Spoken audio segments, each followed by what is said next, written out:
Assalamualaikum warahmatullahi wabarakatuh. Halo semua, perkenalkan saya Siti Fitri Hapsari dari kelas 11 B. Di sini saya berkesempatan untuk menjelaskan materi pelajaran matematika materi fungsi inverse pada kelas 11 semester 1. Nah, kita langsung aja ya. Di sini ada inverse. Nah, arti inverse sendiri itu adalah kebalikan. Jadi saya beri contoh seperti fungsi f sama dengan a ke b, maka inverse-nya itu menjadi kebalikannya. Dan inverse ini biasanya ditandai dengan f pangkat min 1 ini. Adanya lambang min 1 ini. Maka inverse fungsi dari a ke b itu adalah b ke a. Seperti itu. Nah, di fungsi inverse ini ada 4 rumus. Yang pertama adalah fx sama dengan x plus a, kita ubah menjadi inverse menjadi x min a. Jadi di sini teman-teman bisa lihat bahwa dari x plus a menjadi x min a, kita hanya mengubah tandanya aja. Terus yang kedua ada fx sama dengan ax plus b, diubah menjadi inverse-nya diubah menjadi x min b per a. Jadi a-nya itu turun menjadi pecahan. Seperti ini ya. Lanjut, di rumus yang ketiga itu adalah fx sama dengan ax, inverse-nya diubah menjadi inverse itu yaitu x per a. Jadi menjadi pecahan seperti ini. Lanjut, fx sama dengan ax plus b per cx plus d. Kita ubah inverse menjadi inverse yaitu min dx plus b per cx min a. Jadi di sini rumusnya ini memang cukup panjang dan teman-teman harus lebih teliti dalam mengerjakan soal karena kita harus tahu dulu nih yang bagian mana yang a, b, c, d-nya. Nah, di sini cara agar teman-teman lebih mudah mengingatnya, teman-teman hanya harus menukar di d sama a-nya ini. Jadi dari d ke sini pindah ke sini menjadi dx, dan begitu pun tandanya juga jangan lupa pindah. Kalau misalkan di soal sudah tertera bahwa d-nya ini memiliki tanda positif, maka nanti di jawabannya itu d-nya ini pasti akan memiliki tanda negatif. Dan jangan lupa x-nya tetap ada dan sebaliknya a-nya pindah ke posisi d.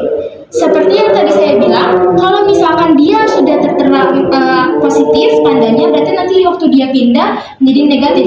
Sebaliknya, kalau misalkan di sini sudah menjadi negatif, bahwa kalau pindah ke posisi D menjadi tanda positif. Seperti itu.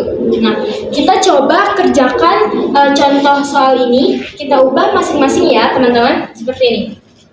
Kita pakai rumus yang nomor 1. X plus 2. Berarti kita pakai rumus yang nomor 1, caranya mudah. Dari x plus 2 kita hanya perlu mengubah tandanya menjadi x min 2. Jawabannya ini. Lanjut, 2x plus 3 kita inversekan menjadi apa? Nah, kita menggunakan rumus nomor 2 yaitu x min b per a. X min b per a berarti x-nya tetap, b-nya adalah angka 3, min 3 per a-nya adalah 2. Jadi jawaban dari 2x plus 3 diubah menjadi inverse yaitu sama dengan x min 3 per 2. Lanjut yang nomor 3, 5x. Ini sangat mudah ya teman-teman. Kita hanya menjadikan pecahan, x-nya di atas per 5. X per 5. Nah, yang cukup tricky adalah rumus nomor 4 ini. Rumus nomor 4 ini cara mudahnya yaitu kita harus menentukan dulu nih teman-teman a, b, dan c-nya dan d-nya. Jadi kita tulis saja di bawah. A-nya itu ada apa? A-nya itu ada angka 2. B-nya itu ada angka 6. C-nya itu ada angka 4. Dan terakhir D-nya ada angka 3. Nah, setelah kita menentukan A, B, C, D-nya ini, kita harus hafal rumusnya yaitu menjadi min dx plus B sama dengan CX min A. Oke, karena kita sudah tahu rumusnya, maka kita langsung ubah dari 2x plus 6, berarti si D-nya ini pindah ini menjadi min 3x plus 6. Kenapa min 3? Karena awalnya 3 ini mempunyai tanda positif. Dia pindah ke sini menjadi mempunyai tanda negatif. Gitu ya teman-teman. Per Cx. C-nya adalah 4x. Nah, karena di sini 2-nya ini memiliki tanda positif, maka dia pindah ke posisi D menjadi punya dia tanda negatif. Nah, hasilnya adalah 3x plus 6 per 4x min 2. Seperti itu teman-teman. Nah, di sini teman-teman aku sudah menjelaskan rumus ini. Mari kita pindah ke contoh soal berikutnya. Nah, gimana sih Kak kalau misalkan fungsinya ini 3 min 2x per 7? Kita inputkan gimana jadinya? Sedangkan rumus yang kita tahu, di sini tipe soal seperti ini kita akan menggunakan rumus nomor 4. Yaitu berarti kita harus tahu nih A, B, C, D-nya tuh yang mana dulu. Nah, cara mudahnya seperti ini. Oke, kita tentukan dulu A-nya yang mana. A-nya itu adalah 2. Kenapa 2? Karena yang tertera di rumus adalah A mempunyai variabel X. Nah, ya di soal ini yang mempunyai variabel X adalah 2. Jadi kita tulis 2. Lanjut, B-nya berapa? B-nya itu 3 karena dia tidak mempunyai variabel X. Seperti rumus yang sudah saya tulis. Oke. B sama dengan 3. C-nya berapa? C-nya 0. Nah, kenapa 0? Karena di bagian bawah sini tujuhnya ini tidak memiliki variabel X. Jika tujuhnya memiliki variabel X, maka ini diposisikan sebagai C dan D-nya itu 0. Karena tujuhnya ini hanya sendiri bilangannya, jadi 7 ini kita anggap adalah D. Jadi D sama dengan 7. Kita langsung ke rumus cepatnya. Kita tulis rumusnya dulu. Min dx plus B per Cx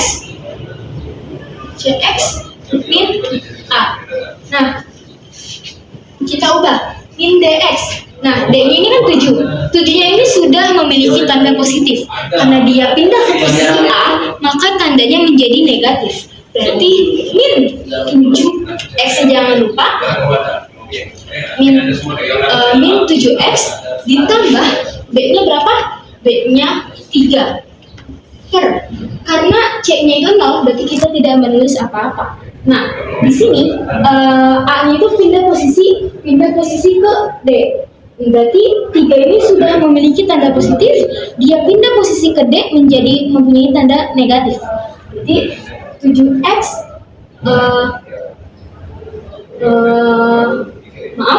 bukan tanda 3 tapi 2, karena 2-nya ini sudah memiliki tanda negatif menjadi dia pindah lurus menjadi tanda positif. Jadi 7x plus 3 seperti itu. Cukup sekian dari saya, Siti Ageng Triapsari 11B. Semoga bermanfaat ya teman-teman. Dadah. Wassalamualaikum warahmatullahi wabarakatuh.